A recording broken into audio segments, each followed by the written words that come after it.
साथियों, इस वीडियो में कक्षा 11वीं का गणित प्रश्नावली 6.3 यानी कि बच्चों आज हम जो है नए एक्सरसाइज को शुरू करने जा रहे हैं। क्रमचय और संचय, परम्यूटेशंस एंड कॉम्बिनेशंस। ठीक है, तो 6.1 6.2 जो है कंप्लीट कर चुके हैं। तो शुरू करते हैं 6.3। प्रश्न संख्या 1 से 9 तक के अंकों को प्रयोग करके कितने 3 अंकी संख्याएं बन सकती हैं यदि किसी भी अंक को दोहराया नहीं गया है। ठीक है, यानी कि कोई भी अंक है उसकी क्या करनी है, पुनरावृत्ति नहीं होनी चाहिए, रिपीट नहीं होना चाहिए। ठीक है, तो हल शुरू करते हैं यहाँ से।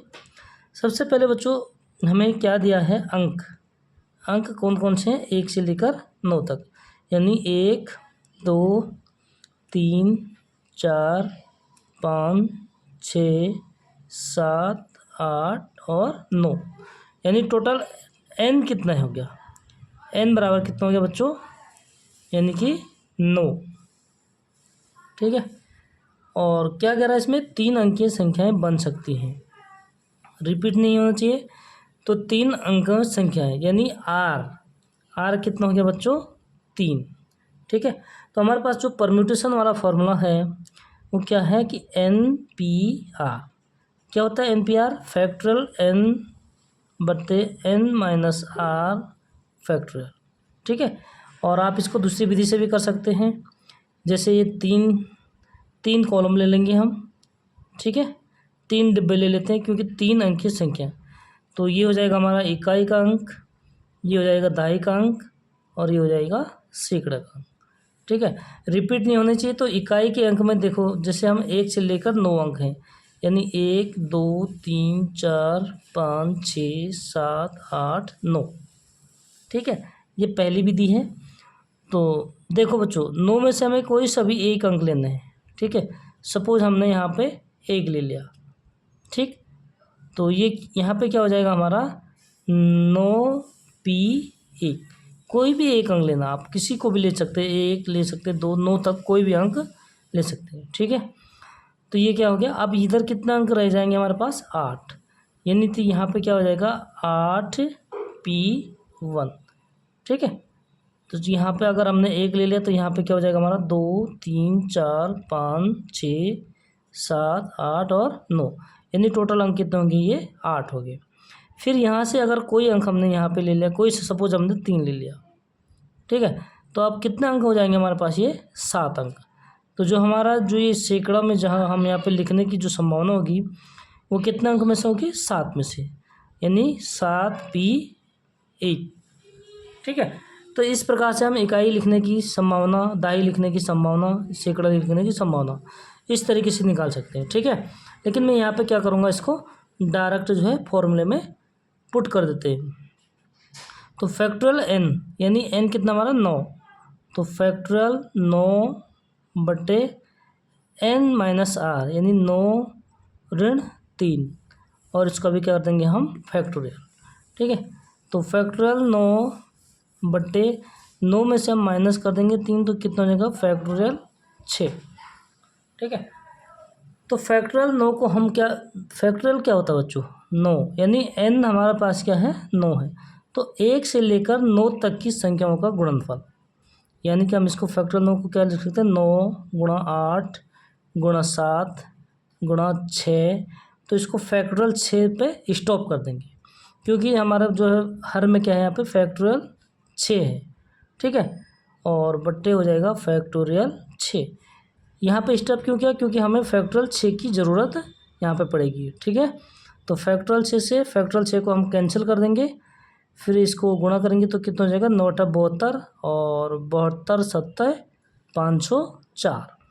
आप लोग इसको गुणा करके देख सकते हैं, 9 × 8 हो जाएगा 72, 72 को हम 7 से मल्टीप्लाई करेंगे यानी गुणा करेंगे तो ये हो जाएगा 504। तो टोटल कितने 3 अंक की संख्या बन सकते हैं बच्चों, 504, और ये हमारा हो जाएगा आंसर। ठीक है, तो प्रश्न संख्या 1 हो गया हमारा कंप्लीट, और अगला प्रश्न शुरू करते हैं। फटाफट इसको स्क्रीनशॉट ले लो। क्यों भाई, एक बार काम चाहिए, समझ चाहिए। अगला क्वेश्चन, प्रश्न संख्या 2। किसी भी अंक को दोहराए बिना कितनी 4 अंकीय संख्याएं होती। देखो बच्चों, किसी भी अंक हमारे पास टोटल कितने होते हैं, कितने होते हैं भाई अंक, टोटल अंक कितने होते हैं हमारे पास, गलत, 9 अंक होते हैं, 10 अंक होते हैं। ठीक है, कितने होते हैं बच्चों, 10 अंक होते हैं। तो यहाँ पे हम क्योंकि रिपीट नहीं करनी तो अंक हमारे पास टोटल होते हैं 10, यानी 0, 1, 2, 3, 4, 5, 6, 7, 8 और 9। ये बच्चा ग्रेजुएशन वाला है, इसको ये पता नहीं अंक कितने होते हैं। ठीक है बच्चों, तो हमारे पास टोटल अंक होंगे 10, यानी n बराबर कितना हो गया हमारा, 10 हो गया। ठीक है, और 4 अंकीय संख्याएं कितनी होंगी, यानी जो हमारा r है, तो r कितना है बच्चों, 4, r बराबर हो गया 4। तो परम्यूटेशन हमने फाइंड करने 4 अंक की संख्याएं होंगी, कितने होंगी, तो उसके लिए क्या करेंगे बच्चों हम, यानी NPR। ठीक है, तो n हमारे पास हो गया 10, p और r हो गया हमारा 4। तो फॉर्मूला हो जाता है बच्चों फैक्टोरियल n।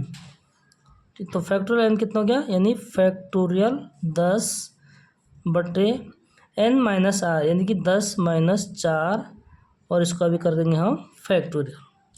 ठीक है, तो देखो फैक्टोरियल 10 बटे और 10 माइनस 4 यानी फैक्टोरियल 6। तो फैक्टोरियल 10 को हम सबसे पहले क्या लिखेंगे, 10 गुणा 9 गुणा 8 गुणा 7 गुणा फैक्टोरियल 6, क्योंकि हमें फैक्टोरियल 6 चाहिए। ठीक है दोस्तों, तो बटे फैक्टोरियल हो जाएगा 6। फैक्टोरियल 6 से फैक्टोरियल 6 हम कर देंगे कैंसिल, और अगर इसको गुणा करेंगे तो 10 नंबर 90 और 90 और 8 नंबर 72, यानी 720। 720 को अगर 7 से गुणा करेंगे तो ये हो जाएगा बच्चों हमारा 5040। ठीक है, तो टोटल कितने संख्याएं होंगी जो 4 अंक की होंगी, वो होंगे 5040, और यही हमारा हो जाएगा बच्चों आंसर। तो देखो कितना इजी क्वेश्चन है, ध्यान से देखना। अगर कहीं पे कोई भी डाउट होता है तो कमेंट में ज़रूर पूछना बच्चों। और इसी के साथ प्रश्न संख्या 2 हो जाता है हमारा कंप्लीट। शुरू करते हैं अगला क्वेश्चन, प्रश्न संख्या 3। तो उसके लिए मैं जो है चलता हूँ आगे। ठीक है, अंक 1, 2, 3, 4, 6, 7 को प्रयुक्त करने से कितनी 3 अंकीय सम संख्याएं बनाई जा सकती है। देखो बच्चों, यहाँ पे क्या कह रहा है, 3 अंक की सम संख्याएं, यानी कि सम संख्या होगी तो हमारा इकाई का अंक हमेशा क्या होगा, सम होगा। ठीक है, अगर इकाई का अंक हमारा विषम होगा तो वो सम संख्या नहीं होती है, ध्यान रखना आप लोगों को। यानी कि इनमें से टोटल अंक कितने हैं हमारे पास, 1, 2, 3, 4, 5, 6, टोटल अंक n बराबर है 6। इसमें से सम संख्याएं हैं बच्चों हमारे कितने, 2, 4 और 6, यानी जो यहाँ पे मैं एक डब्बा बना देता हूँ। ठीक है, कितने अंक बनाने, 3 अंक, तो इसमें 3 बॉक्स बना देंगे। और इकाई का अंक हमारा क्या क्या होना चाहिए, इकाई का अंक होना चाहिए 2, 4 और 6। ठीक है, क्योंकि इकाई का अंक अगर सम होगा तो हमारी संख्याएं क्या होंगी, सम होंगी। ठीक है, तो देखो बच्चों टोटल संभावना कितनी है, इसमें 3 है, या तो 2 होगा, या तो 4 होगा, या 6 होगा। ठीक है, तो टोटल संभावना, टोटल अंक कितने होंगे हमारे, ये 3, और 3 में से हमें लेना कितना, इसमें केवल 1 लेना है। ठीक है, क्योंकि रिपीट नहीं होना है, तो 3p1। ठीक, तो देखो इसके लिए क्या करेंगे हम, सबसे पहले यहाँ पे हल n बराबर कितना हो गया हमारे, यानी 1, 2, 3, 4, 5, 6, n हो गया हमारा 6, और r हो जाएगा बच्चों 3, क्योंकि 3 अंकीय हैं। ठीक है, तो इकाई का अंक हो गया, क्या हो गया, 3p1। ठीक है, हम जो है इसमें क्या करेंगे, या तो 2 लेंगे, या 4 लेंगे, या 6 लेंगे। ठीक है, तो यहाँ पे देखो अब क्या करेंगे बच्चों, हम इकाई के अंक लिखने की संभावना, इकाई के अंक लिखने की विधि या संभावना लिखने की विधि। तो कितनी विधि हो जाएंगे बच्चों हमारा, यानी 3p1, ठीक है। तो क्या हो जाएगा, फैक्टोरियल 3/3 - 1 यानी फैक्टोरियल 2। तो कितनी हो जाएंगी इसकी संभावना, 3 हो जाएंगे, ठीक है। अब हमें क्या क्या लिखना बच्चों, 2 अंक और लेने हैं, ठीक है। तो इनमें से अगर हमने 1 ले लिया तो हमारे पास यहाँ पे जो n हो जाएगा कितना हो जाएगा, 5 हो जाएगा, ठीक है। n कितना हो जाएगा बच्चों, यहाँ पे 5 हो जाएगा। फिर तो शेष 2 अंक कौन से, दहाई और सैकड़ा।